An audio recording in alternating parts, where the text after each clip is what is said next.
تو انہوں نے کہا کہ انہوں نے اپنی درخواست میں یہ مینشن نہیں کیا، وہ یہ ثابت نہیں کر سکے کہ ان کا کون سا یا مفاد عامہ یا یوں کہیں کہ جو منحصل قوم وہ کون سا ایشو ہے کہ جس کی وجہ سے عام عوام جو ہیں وہ متاثر ہو رہے ہیں، مفاد عامہ، پبلک انٹرسٹ جس کو ہم کہتے ہیں، وہ انہوں نے نہیں بتایا کہ وہ کس طرح متاثر ہو رہا ہے۔ تو درخواست گزار نے یہ بھی نہیں بتایا کہ کون سے بنیادی حقوق متاثر ہوئے ہیں کہ جس کے تحت آرٹیکل 184(3) کا دائرہ کار استعمال کیا جا سکے۔ جو ذرائع کے حوالے سے یہ خبریں آ رہی ہیں اور یہ ڈان کی رپورٹ میں آپ کے ساتھ شیئر کر رہا ہوں کہ رجسٹرار سپریم کورٹ نے اعتراض عائد کیا ہے کہ درخواست گزاروں نے ذاتی رنجش پر آرٹیکل 184(3) یعنی کہ پرسنل ان کا کوئی معاملہ ہے اور یا وہ ان کو کوئی جو پرخاش ہے وہ ذاتی نیت کی ہے، تو اس کی بنیاد کے اوپر انہوں نے 184(3) یعنی کہ قوم کا بڑا نقصان ہو رہا ہے، قوم کا بڑا جناب بیڑا غرق ہو رہا ہے، تو لہٰذا سپریم کورٹ جو ہے وہ مداخلت کرے۔ تو انہوں نے کہا کہ جی کہ انہوں نے ذاتی رنجش کی بنیاد کے اوپر آرٹیکل 184(3) کے غیر معمولی دائرہ کار کے تحت درخواستیں دائر کیں، جبکہ سپریم کورٹ کا ذوالفقار مہندی بنام PIA کیس ذاتی رنجش پر 184(3) کی درخواست دائر کرنے کی اجازت نہیں دیتا۔ اعتراض میں مزید کہا گیا ہے کہ 184(3) کی درخواست کے اجزاء پورے نہیں کیے گئے۔ ججز نے آئینی درخواست دائر کرنے کی ٹھوس وجہ بیان کی، نان نوٹسز کے لیے فری کین کی وضاحت کی کہ مطلب آپ کے حقوق کون متاثر کر رہا ہے، مفاد عامہ کے خلاف کون سی پارٹی جا رہی ہے۔ تو فریق کہتے ہیں نا رسپونڈنٹس، کسی کو تو آپ ٹھہراتے ہیں نا کہ جی کہ یہ جو SSP ہے یا یہ جو پرائم منسٹر آف پاکستان ہے یا جو وزیر قانون ہے، یہ بڑا کام غلط کر رہے ہیں، ان کو بلا کے تو ہدایت کی جائے کہ یہ والا کام نہ کیا جائے، ریٹ میں اس کے علاوہ اور کوئی مقصد نہیں ہوتا۔ آپ کو بتانا پڑتا ہے کہ مفاد عامہ کے خلاف کون جا رہا ہے۔ پہلی بات یہ کہ مفاد عامہ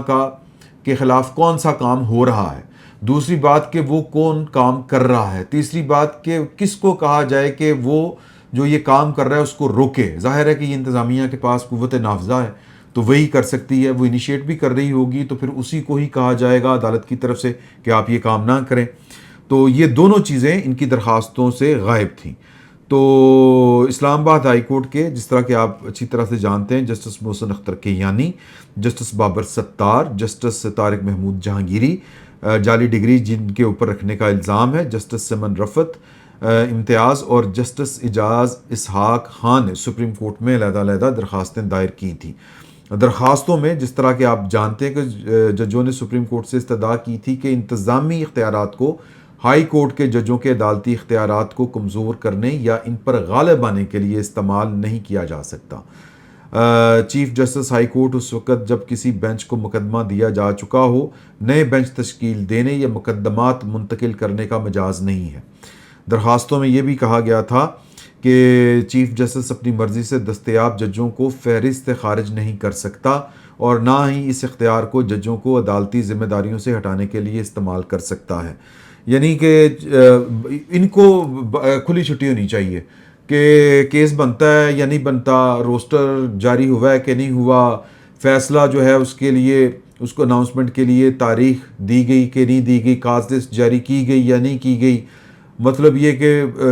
وہ اکبر بادشاہ والے اختیارات یہ خود استعمال کریں، تب نہ کوئی آئین مجروح ہوتا ہے، نہ کسی انصاف کی کوئی نظام انصاف کی کوئی جو ہے وہ اس کے اوپر کوئی فرق پڑتا ہے۔ ان کی مرضی ہے، مطلب یہ بیسیکلی کہتے ہیں کہ جی کہ ان کو ہر طرح کی کھلی چھوٹ ملنی چاہیے، اور وہ جو کر رہے تھے، آپ یہ حساب لگائیں کہ دنیا کی کسی بھی عدالت اور کسی بھی عدالتی تاریخ میں اس طرح کے فیصلے جو اسلام آباد ہائی کورٹ کے ان ججوں نے جاری کیے تھے کہ چونکہ اس وقت نرغے میں ان کا لیڈر ہے عمران خان، تو لہٰذا عمران خان کے خلاف مستقبل میں میں چونکہ کورٹ رپورٹر ہوں، ہم نے تو عدالتوں میں اس طرح کے کیس سنے کہ عدالتیں کہتی ہیں 2-3 باتیں کہ ہوا میں فیصلے جاری نہیں کیے جا سکتے۔ دوسرا کہ محض ازمپشن کی بنیاد کے اوپر کہ یہ ہو سکتا ہے، یہ جو ہو سکتا ہے، امر واقعہ ہونا، کوئی کام ہو جانا، اس کے اوپر عدالت آنا، یا کوئی ایکٹ کسی ایکٹ کے خلاف عدالت میں آنا تو سمجھ میں آتا ہے یہ ایکٹ ہو سکتا ہے، یہ کام ہو سکتا ہے، اس لیے عدالت جو ہے وہ یہ کام کر رہی ہے۔ اس طرح مذاق تو ہو سکتے ہیں جو کہ ان ججوں نے کیے۔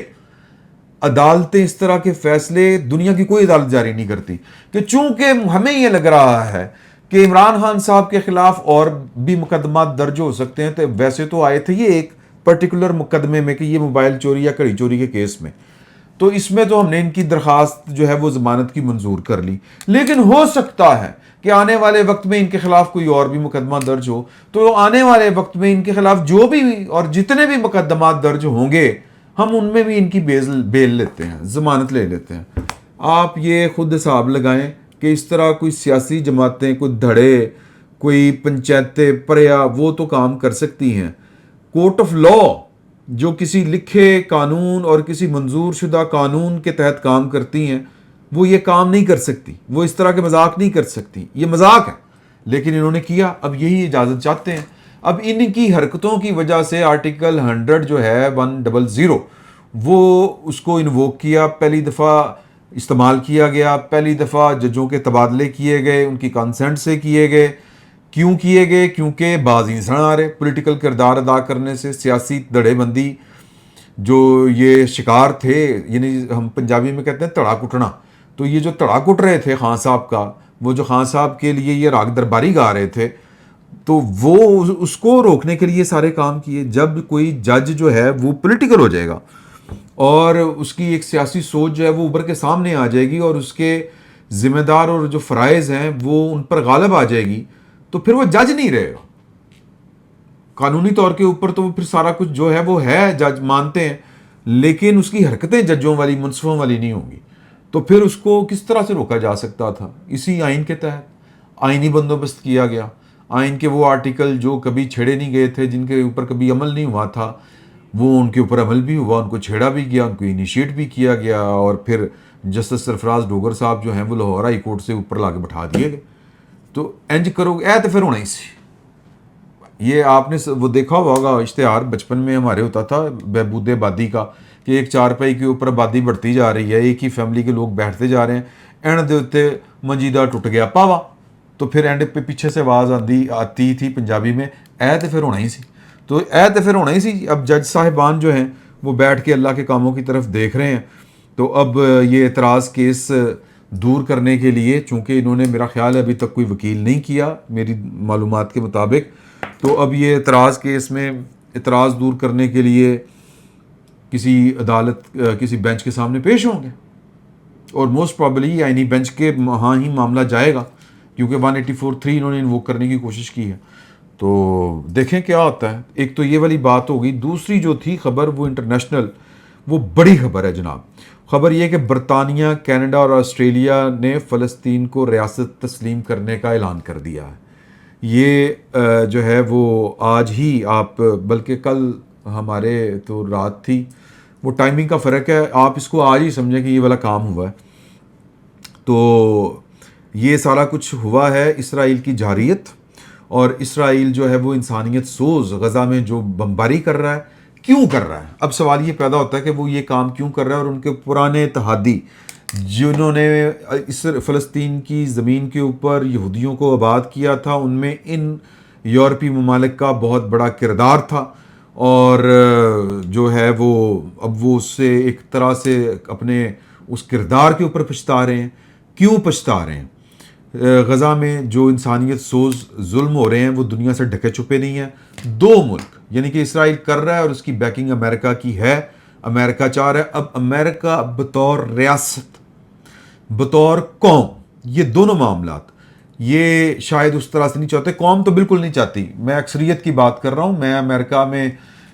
جب ہم گئے تھے مارچ میں، تو ہم نے بھی وہاں پر، اور آپ نے بھی دیکھے ہوں گے، بہت بڑے بڑے مظاہرے امریکہ میں ہوتے ہیں، آسٹریلیا میں ہوتے ہیں، انگلینڈ میں ہوتے ہیں، دنیا کے ان تمام جو ترقی یافتہ ممالک ہیں جہاں پر انسانیت ابھی بھی زندہ ہے، اور ہم سے زیادہ انسانیت ہے بائی دا وے، وہاں پر بڑے بڑے مظاہرے ہو رہے ہیں۔ اب ان کی ریاستیں بھی اپنے لوگوں کی جو ول ہے،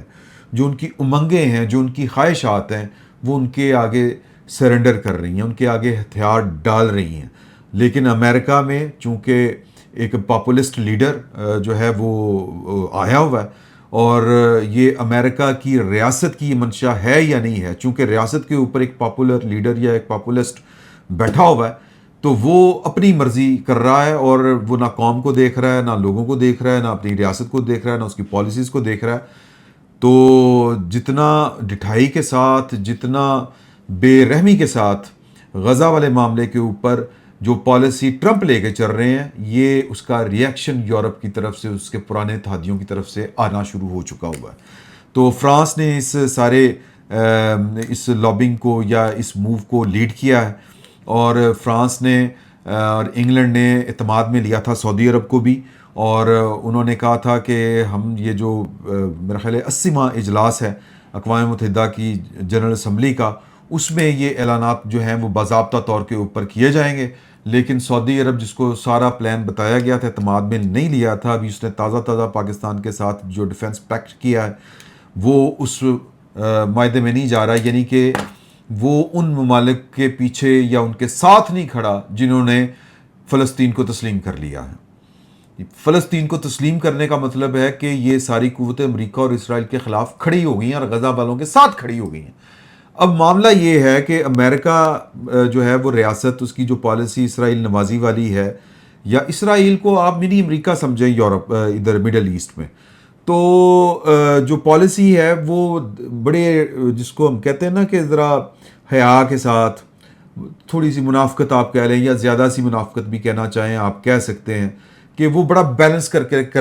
کے چلنے کی کوشش کر رہا تھا کہ اسرائیل کے بغیر اس کا گزارا بھی نہیں ہے، اور باقی عرب ممالک کو بھی اس نے ساتھ رکھنا ہے۔ کبھی ابراہم جو ہے وہ ریکارڈ کروا دیا، کبھی کچھ کروا دیا، کبھی بات چیت کروا دی، مطلب اس طرح کی وہ بیلنس کرنے کی کوشش کرتا رہتا تھا کہ یار کہ جی اور جینے دو والی پالیسی کے تحت چلیں۔ لیکن یہ نتن یاہو چونکہ ایکسٹریمسٹ ہے اور پھر زائنسٹ ہے، پھر اس نے جتنی تباہی مچائی ہے، تو سپورٹ ذاتی طور کے اوپر ٹرمپ کی ہے۔ کیوں ہے؟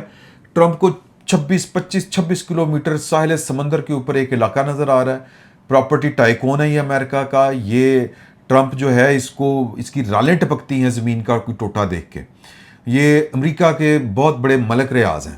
تو ان کو وہ والا علاقہ نظر آتا ہے۔ انہوں نے اپنے وہ جو ہے نا ان کا ٹروتھ سوشل میڈیا جو ان کا اکاؤنٹ ہے، وہاں پر انہوں نے اپنی اور نتن یاہو کی ایک اے آئی جنریٹڈ جو ہے وہ تصویر اور ویڈیو بھی